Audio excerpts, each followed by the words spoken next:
वो दिखावा करते हैं कि हम राष्ट्र प्रेमी हैं, जबकि देशद्रोही है वो। जो लोग देश में ड्रग्स सप्लायर हैं, जो लोग मनशियात को फैला रहे हैं, जो लोग नशे के कारोबारी हैं, जो लोग माफिया हैं, जो लोग गुंडा हैं, जिनसे समाज के लोग डरते हैं, भयभीत होते हैं, जिनके क्रियाकलापों से अशांति फैलती है, उनके घर पे भी तिरंगे लहराए जा रहे हैं। तो इसको मैं कैसे समझूं कि तिरंगा का सम्मान है या अपमान है? राजस्थान में रेड पड़ेगा, लेकिन मध्य प्रदेश में कोई घोटाला हुआ ही नहीं आज तक, ना होगा जब तक भारतीय जनता पार्टी रहेगी।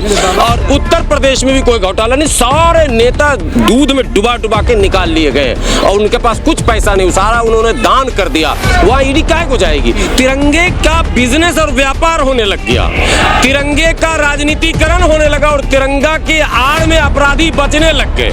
तिरंगा की आड़ में लोग धार्मिक जुलूस में एक दूसरे धर्म को अपमानित करने लग गए हाथ में तिरंगा। ये राष्ट्रभक्ति, देश प्रेम नहीं है। तो दिल्ली में आम आदमी पार्टी भी आजकल तिरंगा यात्रा के मूड में दिख रही है। उत्तर प्रदेश में भी तिरंगा यात्रा हुआ था।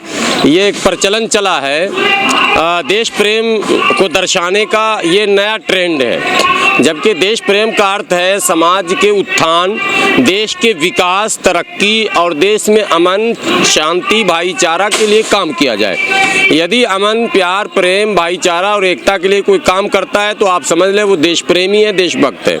कोई अगर तिरंगा यात्रा और इस तरह की यात्राओं के माध्यम से ये संदेश देता है कि हम राष्ट्रवादी हैं, हम देश प्रेमी हैं, मैं समझता हूँ ये केवल दिखावा और छलावा। आपको आज बता दूं, एक समय था जब तिरंगा किसी सरकारी भवन में ही लहराता था और तिरंगा को देखते अनायास मन में ये ख्याल आता था कि ये सरकारी इमारत है। चाहे वो डीएम साहब हो, एसपी साहब हो, इस तरह के जो भी होते थे, उसमें तिरंगा जो है लहरता रहता था। आम लोगों के लिए सिर्फ 15 अगस्त और 26 जनवरी का ऐसा पावन अवसर था कि वो जो है पूरे उल्लास के साथ तिरंगा लहराते थे और जो है वो जनगणमन गाते थे और सलामी देते थे और उस पर फिर चर्चाएं होती रहती थी। जब से सुप्रीम कोर्ट ने तिरंगा आम लोगों के लिए फ्री कर दिया तो तिरंगा का जहां सम्मान है वहीं तिरंगा का भी अपमान होने लगा और तिरंगा की आड़ में कई ऐसे काम भी होने लगे। मैं कैमरे पर आपको बता रहा हूं, आप देखेंगे दिल्ली, मुंबई, कलकत्ता, मद्रास, जहां भी महानगर जाएंगे, अनाधिकृत झुग्गी झोपड़ी, जो कब्जे की झुग्गी झोपड़ी है, सरकारी जमीनों को कब्जा करना। दिल्ली में आप जमुना में चले जाइए, जमुना के किनारे सब तिरंगा लगाए हुए अपने घर पे। तो क्या मतलब, देश में सरकारी संपत्ति, जो सरकारी भूमि है, उस पर आप कब्जा कर रहे हैं, तिरंगे का आड़ है। धार्मिक उत्सव आप देखेंगे, जुलूस निकलते हैं, अभी मुहर्रम आने वाला, वो देखेंगे आप। आपने रामनवमी देखा होगा, आपने हनुमान जयंती जुलूस देखा होगा। तमाम जुलूसों में लोग तिरंगा हाथ में लेकर जा रहे हैं। धार्मिक जुलूस है, धार्मिक झंडे, धार्मिक नारे, हो गए बात खत्म। लेकिन तिरंगे का राजनीतिकरण हो रहा है। राजनीतिकरण के साथ साथ अपमान हो रहा। अब धार्मिक जुलूसों में तिरंगा।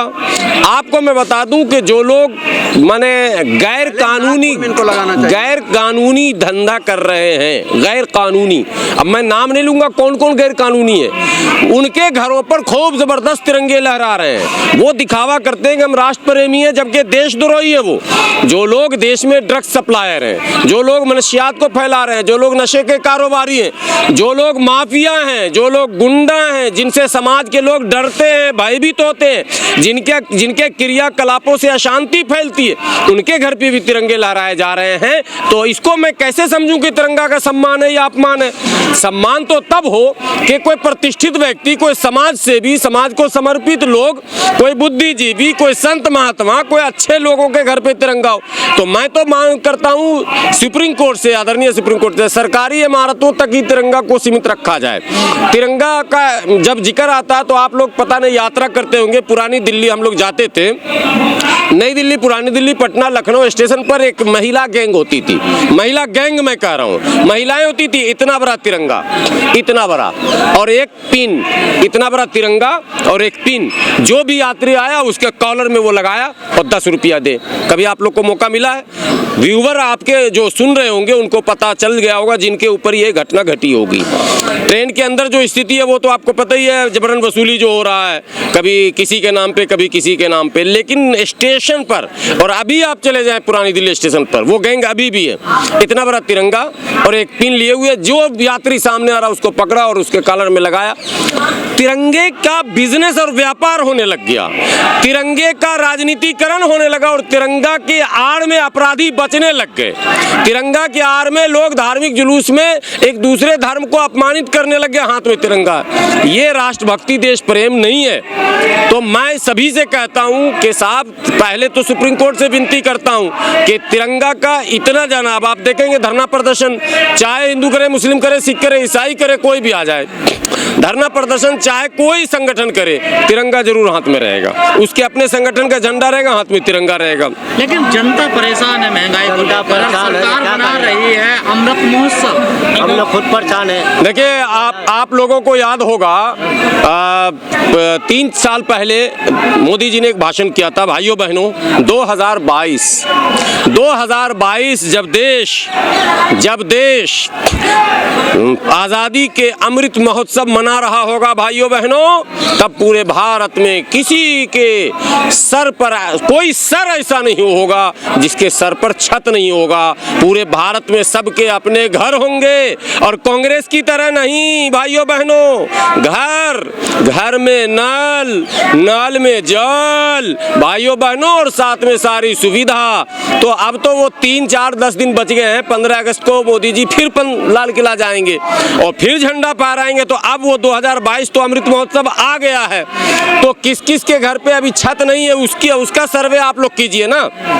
और कहाँ जो है नल और जल नहीं है, उसका सर्वे अब कीजिए और सरकार को बताइए, और वो वीडियो निकालिए, चलाइए उसको। लोगों के पास मजदूरी नहीं है, रोजगार नहीं है, तो कहाँ नल में पानी? अब आप लोग कहते हैं मजदूरी नहीं है, रोजगार नहीं है। संसद में तो भारतीय जनता पार्टी के नेता कह रहे हैं कि सब कुछ ठीक ठाक है, मजे में है, महंगाई कुछ नहीं है। आज भी पीएनजी के रेट बढ़े हैं, सीएनजी के बढ़ रहे हैं, पेट्रोल के बढ़ रहे हैं, डीजल के बढ़ रहे हैं, खाद्य सामग्री के बढ़ रहे हैं, आटा चावल नमक दाल तेल गेहूं। कोई ऐसा चीज बताइए, एक नाम बता दीजिए ना, कुछ वही चीज हम लोग खाएंगे। एक नाम बताइए जिसकी महंगाई न बढ़ रही हो। अरे सस्ता मत कीजिए, कम से कम स्थिर तो कर दीजिए। 1 साल भी कोई सामान स्थिर अब तक नहीं रहा है। लेकिन अब पता नहीं किनके पास काला धन है, जिनको लगता है कि महंगाई है ही नहीं। हम लोग के बच्चे का जो है तरसते हैं। लीची का सीजन आया, देखते रह गए बाजार में, लाल पीली लीची खा नहीं पाए। आम का सीजन आ गया, लाल पीला आम देखते रह गए, खा नहीं सके। ऐसे ही फल आता जाता गुजरता जाता है। हल्दीराम के शॉप देखते हैं, अग्रवाल के शॉप देखते हैं, हम देखते हैं, लेकिन मिठाई हम खा नहीं सकते, क्योंकि 800 रुपये और 1000 रुपये और 1200 रुपये किलो मिठाई है। अब पैसा किसके पास है, कहाँ पर है, वो तो पता अब धीरे धीरे चल रहा है। विपक्ष के पास जो पैसा है, वो नोट जो गुलाबी रंग वाले, वो तो निकलने लग गए। अब सत्ता पक्ष के पैसे कब निकलेंगे, इसका इंतजार है। कुछ लोग कह रहे हैं कि ईडी की सरकार चल रही है देश में। भाई आप एक बात बताइए, कहाँ भ्रष्टाचार नहीं है, कहाँ घोटाला नहीं है। लेकिन बंगाल में रेड पड़ेगा, झारखंड में रेड पड़ेगा, तमिलनाडु में, आज तमिलनाडु में रेड पड़ा है, आज तमिलनाडु केरल में पड़ेगा, महाराष्ट्र में तो हो गया, दी एंड हो ही चुका। अब इसके बाद रेड नहीं पड़ेगा, नया कोई नहीं होगा। राजस्थान में रेड पड़ेगा, लेकिन मध्य प्रदेश में कोई घोटाला हुआ ही नहीं आज तक, ना होगा जब तक भारतीय जनता पार्टी रहेगी। और उत्तर प्रदेश में भी कोई घोटाला नहीं, सारे नेता दूध में डुबा डुबा के निकाल लिए गए और उनके पास कुछ पैसा नहीं, सारा उन्होंने दान कर दिया। वहाँ ईडी काहे को जाएगी? ईडी तो उन नेताओं के पास जा रही है जिन्होंने दान नहीं किया। बीजेपी घर घर तिरंगा पहुंचा रही है अपने पैसे से, तो दिक्कत क्या है विपक्ष वालों को? नहीं, दिक्कत किसी को नहीं है, इस पर कोई ना। देखिए, भारतीय जनता पार्टी क्या है, उसके पास एक रणनीतिकार ऐसे हैं कि मानसिक रूप से उलझाना कैसे और विपक्ष को लाजवाब कैसे करा। तिरंगा पर विपक्ष कुछ बोले तो फंसा, देशद्रोही का ठप्पा लगा।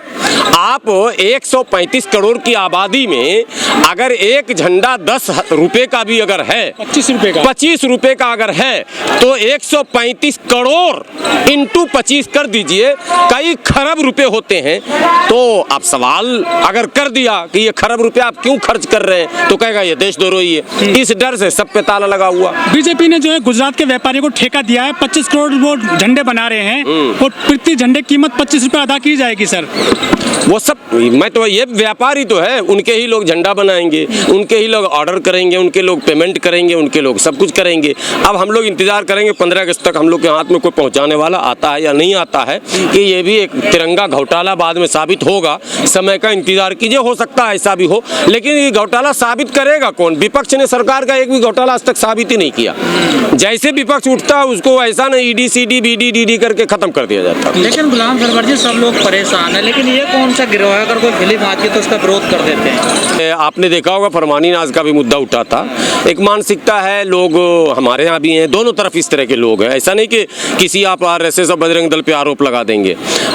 मुसलमानों की तरफ भी एक गिरोह है जो जिसको हम लोग सनकी गिरोह कहते हैं, इसका विरोध करो, उसका विरोध करो। विरोध कोई इन सब चीज़, कलाकारों का क्या विरोध करोगे? कलाकारों का कोई धर्म जाति नहीं होता, इन चीज़ों से वो मुक्त होता है। वो तो अभिनय करता है, आपका मनोरंजन करता है, आप जो है उस मनोरंजन का कर देते हैं, उससे जो है देश का भी भला होता है, समाज का भी भला होता है। तो ये जो गैंग है, ये गैंग दोनों तरफ है, कभी इस फिल्म का, कभी इस गाने का, कभी इस कव्वाली का, कभी इस भजन का। एक माने लोगों के को मानसिक रूप से एक डाइवर्ट करना मुद्दे से, ये गिरोह भी कहीं ना कहीं सरकार के संरक्षण में ही काम करती है। कभी उसका मामला उठा दो फतवे का, लगता है चलन सा चलने लगा, कुछ मूवी चलन नहीं है, चलन नहीं है, गैंग है ये, गैंग है।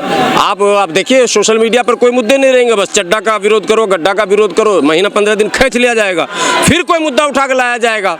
आप मुख्य मुद्दे पर नहीं आ सकते हैं, आप रोजी रोटी, पढ़ाई लिखाई, दवाई कमाई की बात नहीं कर सकते हैं, आप महंगाई बेरोजगारी की बात नहीं कर सकते हैं। इसके लिए आपको इस तरह के मुद्दों में उलझा कर रखा जाएगा।